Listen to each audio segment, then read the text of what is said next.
Glow of physics में आप सबका स्वागत है। प्यारे बच्चों, आज का जो हमारा टॉपिक है बच्चों, वो है वैद्युत चालन, इलेक्ट्रिक कंडक्शन। बच्चों, ये जो है हमारा तीसरा लेसन है, तीसरा अध्याय है। बच्चों, इससे पहले बच्चों आपने स्थिर वैद्युत आवेश पढ़ा था। स्थिर वैद्युत आवेश, इलेक्ट्रोस्टैटिक्स।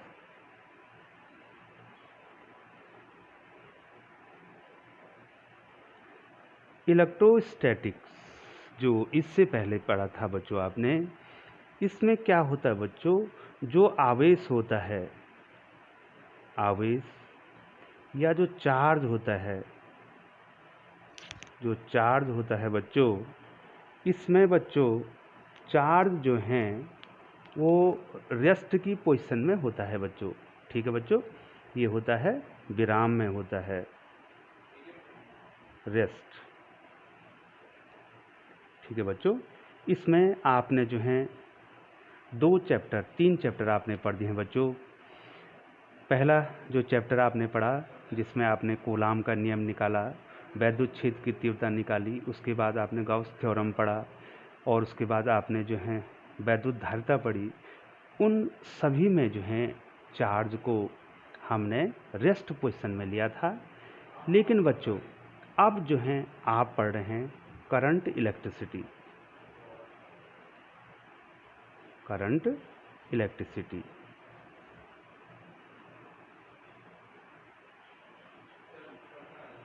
ठीक है बच्चों, विद्युत धारा, विद्युत धारा आप जो पढ़ रहे हैं बच्चों, आज का जो हमारा टॉपिक भी यहीं से शुरू हो रहा है बच्चों।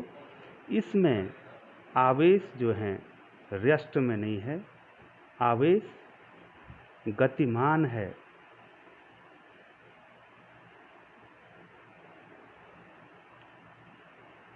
Moving charge.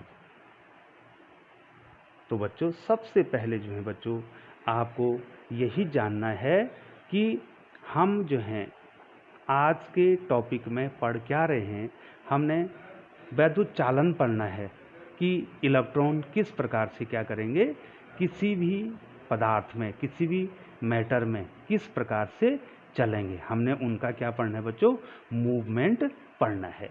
इससे पहले बच्चों मैं आपको बता दूं, मान लीजिए बच्चों हमारे पास जो है एक इंसुलेटर स्टैंड है, ये कुचालक स्टैंड है।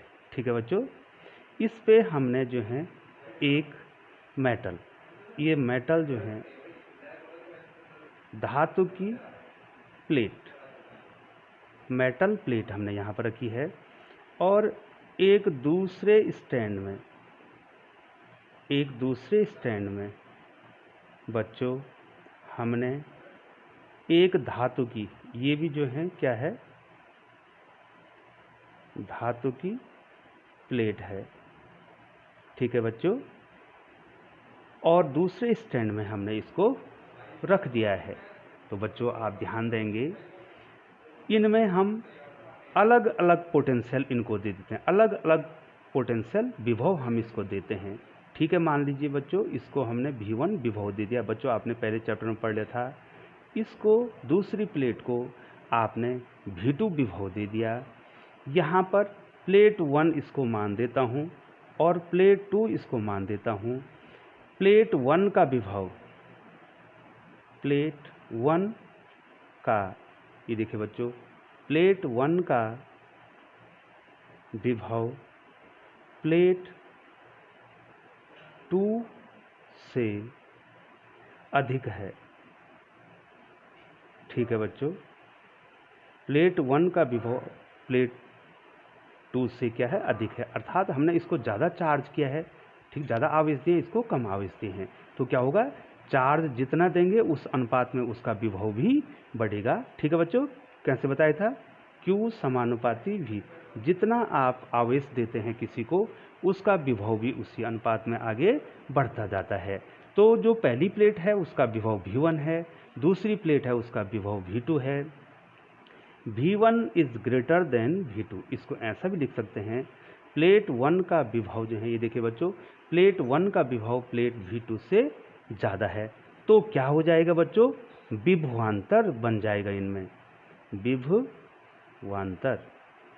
विभवांतर कितना हो जाएगा बच्चों, V1 माइनस V2, विभवांतर माने विभवों का अंतर। अब बच्चों क्या होना चाहिए था, इन दोनों प्लेटों के बीच में वायु है। ठीक है बच्चों, यद्यपि जो है इन दोनों प्लेटों पर क्या हो गया है, विभवांतर आरोपित हो गया है, फिर भी जो है बच्चों इनमें जो है कोई चार्ज का, आवेश का स्थानांतरण नहीं होगा। आवेश का स्थानांतरण, ट्रांसफर ऑफ चार्ज, स्थानांतरण नहीं होगा। ठीक है बच्चों, अब यहाँ पर आपको समझना है कि दोनों प्लेटें, एक और दो प्लेटें हैं, वो अलग अलग विभव पर होने के कारण भी, अर्थात विभवांतर इन दोनों प्लेटों के बीच होने के कारण भी इनमें कोई भी जो है आवेश प्रभावित नहीं हो रहा है। अब हम क्या करेंगे बच्चों, यहाँ पर हम आपको बता रहे हैं सेम वही जो है बच्चों, इस कुचालक स्टैंड में जो है पहली प्लेट है और दूसरे कुचालक स्टैंड में जो है बच्चों आपकी दूसरी धातु की प्लेट है। ये देखो बच्चों, अब हम इसको एक चालक तार द्वारा जोड़ देते हैं। ठीक है बच्चों, ये क्या है, ये क्या है बच्चों बीच में, चालक तार, कंडक्टिंग वायर। ठीक है, इससे जोड़ देते हैं। तो बच्चों ये विभव V1 पे है, ये विभव V2 पे है। तो आवेश जो है ऊंचे विभव से नीचे विभव की ओर जाने लगता है। जब हम इसको जोड़ेंगे तो क्या होगा, आवेश ऊंचे विभव से अर्थात बड़े विभव से नीचे विभव की ओर, नीचे विभव की ओर जाता है जब तक दोनों का विभव समान न हो जाए। ठीक है बच्चों, अब क्या होगा, इनका अपना एक विभव हो जाएगा, उसको कॉमन विभव आपने कहा था।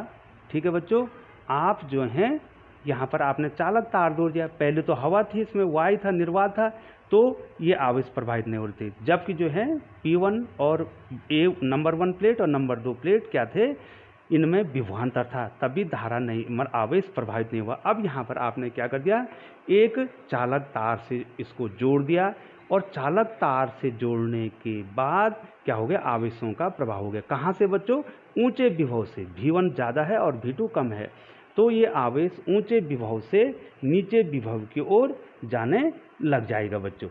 ठीक है, अब बच्चों अब यहाँ पर बात आती है और उसके बाद क्या हो जाएगा, ये आवेशों का प्रभाव रुक जाएगा। ठीक है बच्चों, हो जाए, तब आवेशों का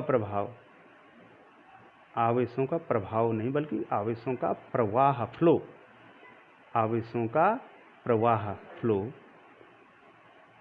रुक जाएगा। ठीक है बच्चों, आवेशों का प्रवाह कब रुक जाएगा, जब दोनों चालकों का विभवांतर, विभव क्या हो गया, समान हो गया। अब दोनों का विभव एक हो गया है। अब बच्चों, अब आप हमें ये कहेंगे कि सर हमें ये बताने की कोशिश क्यों कर रहे हैं। ठीक है बच्चों, अब यहाँ पर जो है बच्चों मेन मकसद जो है आपको ये बताना है कि पदार्थ में, ये जो हमारा पदार्थ में है, इनमें या मैटर जो है, द्रव्य जो है, इनमें आवेश जो चलेंगे वो कौन से आवेश होंगे।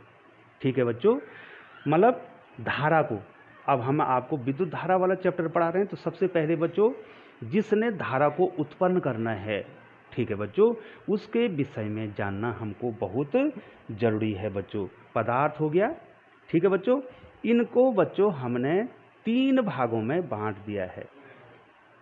ठीक है बच्चों, कितने भागों में बांट दिया बच्चों? 3 भागों में बांट दिया। सबसे पहले कहते हैं सुचालक। ठीक है बच्चों, इसके बीच में आ जाता बच्चों अर्धचालक, और सबसे बाहर जो होता है ये दूसरे नंबर में, ये बीच में है, और यहाँ पर आ जाता बच्चों कुचालक। ठीक है बच्चों, ये इंसुलेटर। ठीक है बच्चों, ये सेमीकंडक्टर, ये सेमीकंडक्टर, और ये कंडक्टर बच्चों, ये हो गया कंडक्टर। ठीक है बच्चों, सुचालक, सुचालक जो होते हैं वो अधिकांश जो हैं धातुएं होती हैं बच्चों, धातुएं होगी। ठीक है बच्चों, जैसे चांदी हो गया Ag, तांबा हो गया Cu, एल्युमिनियम हो गया Al। ठीक है बच्चों, ये सब धातुएं हैं। और अर्धचालक जो हैं कार्बन, सिलिकॉन और जर्मेनियम, इन तीनों को हम क्या बोलते हैं बच्चों? अर्धचालक बोलते हैं। और कुचालक जो हैं आपका हो गया बच्चों, जैसे प्लास्टिक हो गया, ठीक है बच्चों, लकड़ी हो गया, ठीक है बच्चों, ये सब क्या हैं? कुचालक हैं। अब बात यहाँ पर आती है बच्चों कि इनको सुचालक क्यों कहते हैं। सुचालक इनको क्यों कहते हैं बच्चों? जो सुचालक होते हैं उनमें मुक्त इलेक्ट्रॉन बहुत बड़ी संख्या में, बहुत बड़ी संख्या में, बहुत ज़्यादा, बहुत बड़ी संख्या में, बहुत बड़ी संख्या में मुक्त इलेक्ट्रॉन, मुक्त इलेक्ट्रॉन होते हैं। ठीक है बच्चों, अब जो हैं इनमें क्या होते हैं? बहुत बड़ी संख्या में क्या होते हैं? मुक्त इलेक्ट्रॉन होते हैं। और जो कुचालक है इनमें नगण्य, नगण्य मतलब बहुत कम, नगण्य मुक्त इलेक्ट्रॉन होते हैं, मुक्त इलेक्ट्रॉन होते हैं, मुक्त इलेक्ट्रॉन जो नगण्य होते हैं। और इनमें जो हैं, जो आपके अर्धचालक हैं, इनमें धातुओं से तो कम होते हैं, धातुएं या सुचालक, धातुएं जो सुचालक से कम तथा कुचालक से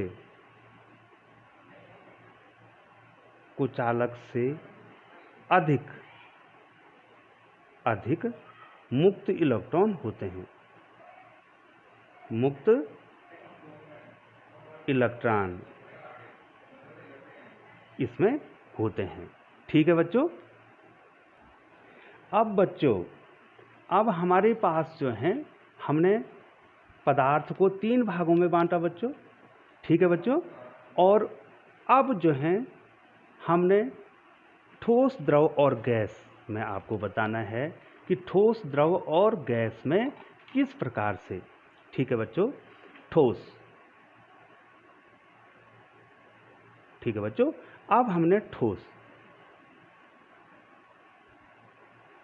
जो ठोस हैं, ठीक है बच्चों, उनमें बताना है कि इसमें क्या होगा? आवेश वाहक कौन होगा, किसके कारण धारा बहेगी। अभी हम धारा पर नहीं आए बच्चों, अभी जो है हम केवल बता रहे हैं कि आवेश जो है धारा का कारण है। धारा किसके कारण बहेगी वो हमने आपको बताना है बच्चों। तो इससे पहले जो मैंने आपको बताया था सुचालक, कुचालक और अर्धचालक, ठीक है बच्चों, उनमें भी तो वो सारे ठोस हैं बच्चों। उनमें आपको मैंने बताया था कि किस प्रकार से उसमें आवेश वाहक होंगे, किसके कारण जो है उसमें धारा बहेगी। तो बच्चों ठोस क्या होते हैं बच्चों, इनमें जो है मुक्त इलेक्ट्रॉन के कारण, मुक्त इलेक्ट्रॉन, इनमें मुक्त इलेक्ट्रॉन के कारण क्या बहेगी, धारा बहेगी। ठीक है बच्चों। अब हम जो है मान लीजिए हमारे पास सबसे अच्छा चालक क्या है, एजी है, सिल्वर है, दूसरे नंबर पर कॉपर आता है, फिर एल्युमिनियम आता है। अब हम ये बताएंगे बच्चों कि इनमें ये इतने मुक्त इलेक्ट्रॉन किस प्रकार से हैं। तो सबसे पहले मुक्त इलेक्ट्रॉन जानने से पहले बच्चों आपको परमाणु के बारे में जानना है कि इनका परमाणु क्या होता है। किनका परमाणु बच्चों, जिनमें ये मुक्त इलेक्ट्रॉन होते हैं, इनके परमाणु की स्थिति क्या है। परमाणु में क्या है, एक धनात्मक नाभिक है और उसके बाहर इलेक्ट्रॉन क्या कर रहे हैं बच्चों, चक्कर लगा रहे हैं। इस प्रकार से ये इलेक्ट्रॉन क्या कर रहे हैं, इसमें चक्कर लगा रहे हैं। और सबसे बाहरी कक्षा, जो सबसे बाहर की कक्षा है उसको कहते हैं संयोजी कक्षा, वैलेंसी सेल। ठीक है बच्चों, संयोजी कक्षा। अब क्या होता है बच्चों, इसमें क्या होता है, और ये जो संयोजी कक्षा होता है इसमें उपस्थित इलेक्ट्रॉनों के आधार पर भी हम संयोजकता का निर्धारण करते हैं।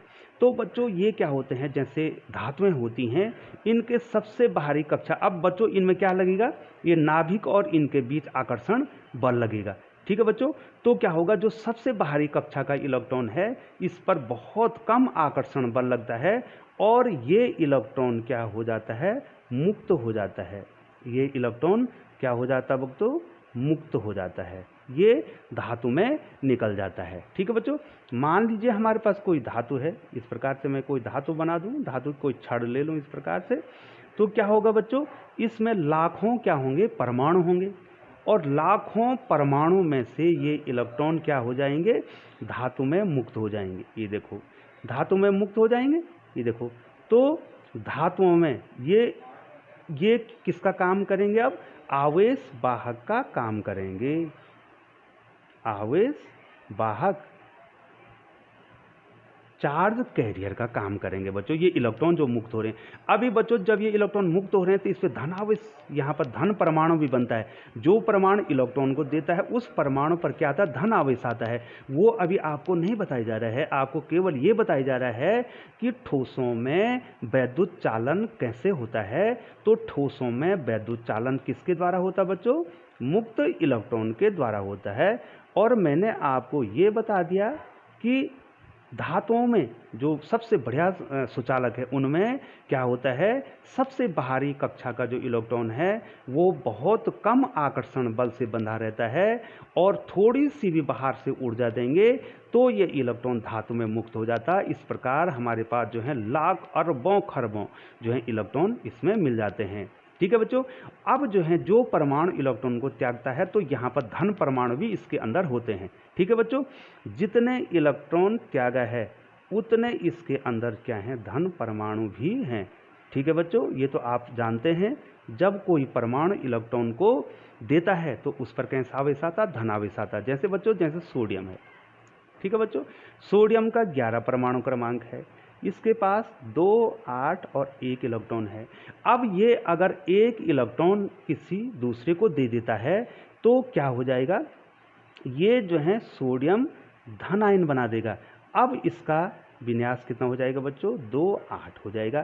तो मान लीजिए एजी ने, सिल्वर ने इलेक्ट्रॉन दिया तो सिल्वर का जो धनात्मक आयन है वो भी उसी के अंदर रहेगा। फिलहाल बच्चों, फिलहाल जो है आपको ये जानना था कि ठोस में अर्थात धातुओं में जो विशेषकर जो है क्या है, विद्युत के सुचालक हैं, उनके बारे में हम बात कर रहे हैं। उनमें आवेश वाहक क्या हैं, अर्थात धारा को ले जाने वाले कौन हैं।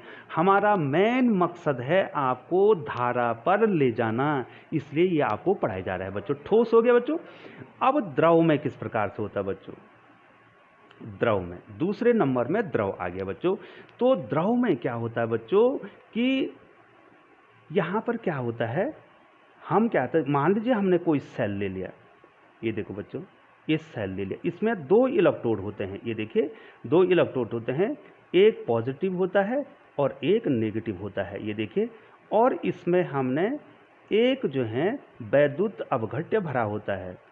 क्या भरा होता है बच्चों, वैद्युत अपघट्य, इलेक्ट्रोलाइट कहते हैं बच्चों इसको।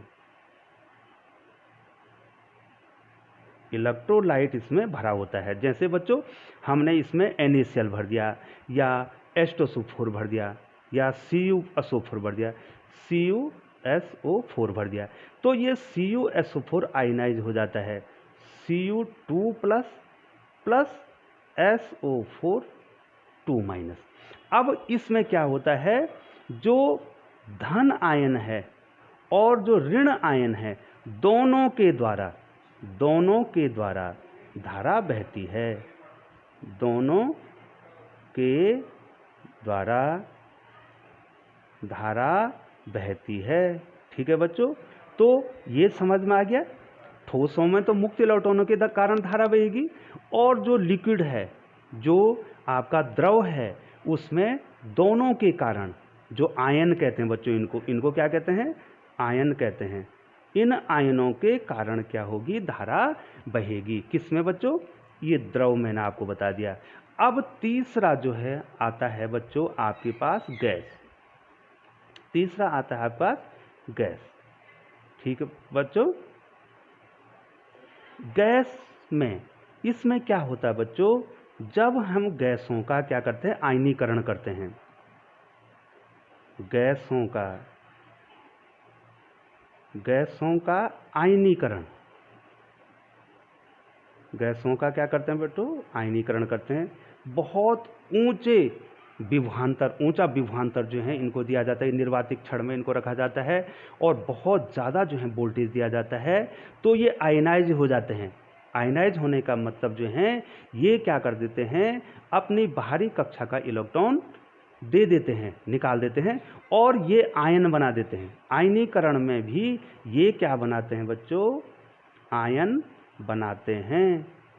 ठीक है बच्चों, आयन बनाते हैं, अर्थात इनमें भी क्या होगा, पॉजिटिव प्लस और माइनस, अर्थात धनायन और ऋणायन, पॉजिटिव और नेगेटिव दोनों आयन होते हैं। तो इनमें भी किनके कारण धारा बही बच्चों, आयनों के कारण। ठीक है बच्चों, तो हमने आपको तीनों में बता दिया बच्चों। अगर मैं समरी के रूप में लिखूं, पॉइंट 1 को लिखूं, तो मैं कहूँगा ठोसों में मुक्त इलेक्ट्रॉनों के कारण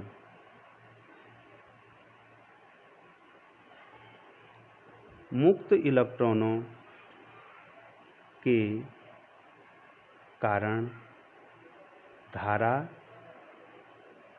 बहती है।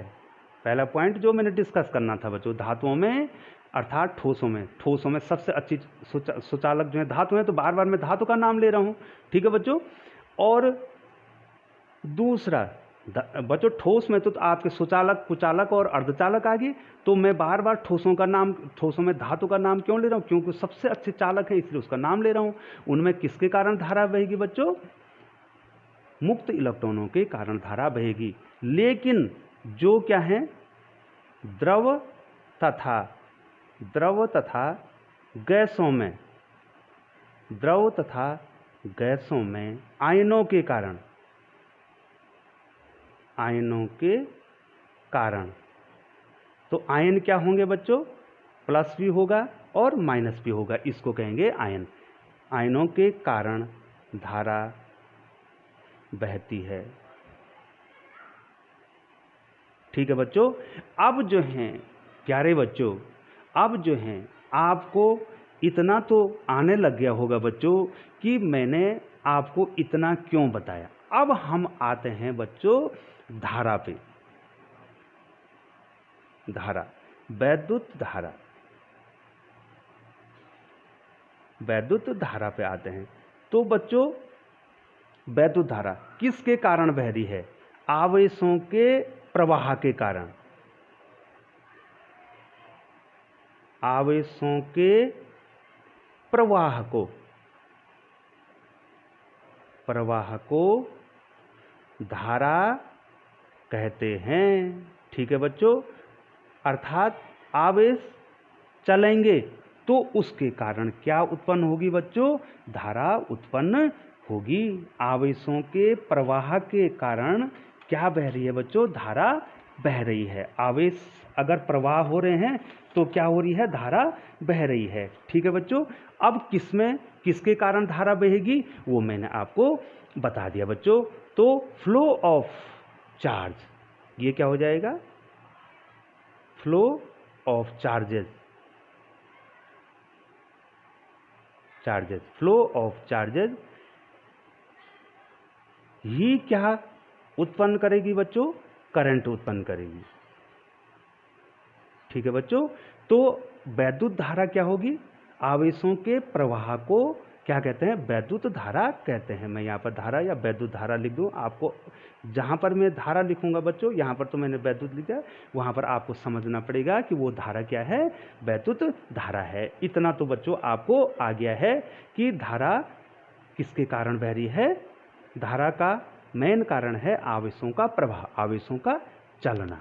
ठीक है बच्चों, आवेशों का चलना ही।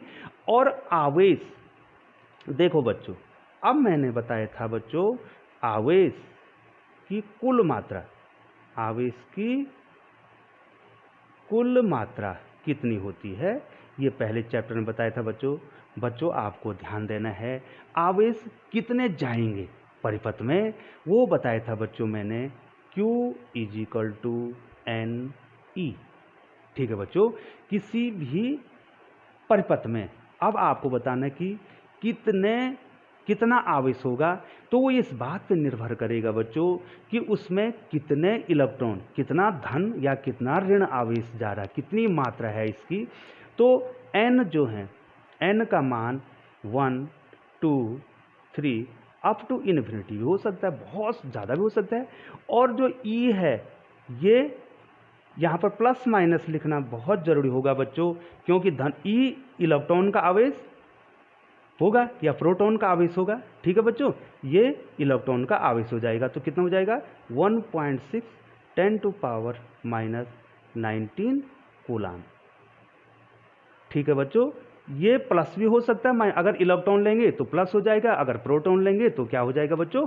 माइनस हो जाएगा बच्चों। ठीक है, इतना जो है, अगर मान लीजिए उदाहरण के द्वारा आपको समझा दें, उदाहरण के द्वारा मान लीजिए हमारे पास किसी चालक में जो है 10 टू पावर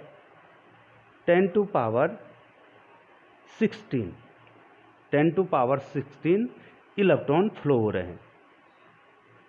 ठीक है बच्चों, आप ध्यान देंगे बच्चों, माना किसी चालक में 10⁻16 इलेक्ट्रॉन चल रहे हैं, उनका प्रवाह हो रहा है, तो हम कितना आवेश बोलेंगे बच्चों? Q = N। N की जगह कितना आ जाएगा? यहाँ पर मैं फॉर्मूला लिख देता हूँ बच्चों, ये देखो 10⁻16 N और E की 1.6 × 10⁻⁻19। ठीक है बच्चों, ठीक है बच्चों, इतना हो जाएगा। तो कितना आवेश हो जाएगा बच्चों? Q = 1.6 × 10⁻, देखो ये 16 है, ये 19 है, तो 10⁻ कितना हो जाएगा? -3। इतना कूलाम आवेश उस चालक में प्रवाहित हो रहा होगा, क्योंकि फॉर्मूला क्या लगाए बच्चों हमने? Q = NE। ये आवेश की कुल मात्रा होती है। ठीक है बच्चों, तो किसी भी चालक में कितने आवेश प्रवाहित होंगे वो हमने इस सूत्र के द्वारा आपको बता दिया है। और ये भी बता दिया है बच्चों कि वैद्युत धारा क्या है। वैद्युत धारा बच्चों मैंने आपको बता दिया कि आवेशों के प्रवाह को आवेशों के प्रवाह को विद्युत धारा कहते हैं, फ्लो ऑफ चार्जेस। ठीक है, और आवेश की कुल मात्रा कितनी होती है बच्चों? Plus minus any. Plus minus इसलिए कहा बच्चों क्योंकि वो प्लस आवेश भी हो सकता है, माइनस पे आवेश भी हो सकता है, इलेक्ट्रॉन भी हो सकता है, प्रोटॉन भी हो सकता है, और एन कितना भी हो सकता है, और ई की वैल्यू आपको बता दी है। तो ये मैंने आपको ये समझाने की कोशिश की है बच्चों कि आवेश की कुल मात्रा कितनी होगी परिपथ में या चालक में, और आवेश का जो प्रवाह है उसी को हम कहते हैं वैद्युत धारा कहते हैं बच्चों। प्यारे बच्चों, बहुत बहुत धन्यवाद कि आप हमारी बनाई हुई वीडियो देख रहे हैं। और बच्चों, ये एक अध्यापक या एक टीचर का परम कर्तव्य होता है कि वो पूरी कोशिश करे कि उसके छात्र जो हैं समझ सकें, सरल से सरल तरीके से समझ सकें। हमारा पूरा प्रयास है कि हमारे बच्चे जो हैं पूरी कोशिश कर रहे होंगे। और बच्चों, यदि आपको जो है पूरे कॉन्सेप्ट आपको अगर जानने हैं, सरल से सरल तरीके से जानने हैं बच्चों, तो बच्चों आप हमारे चैनल पर बने रहें। बहुत बहुत धन्यवाद बच्चों।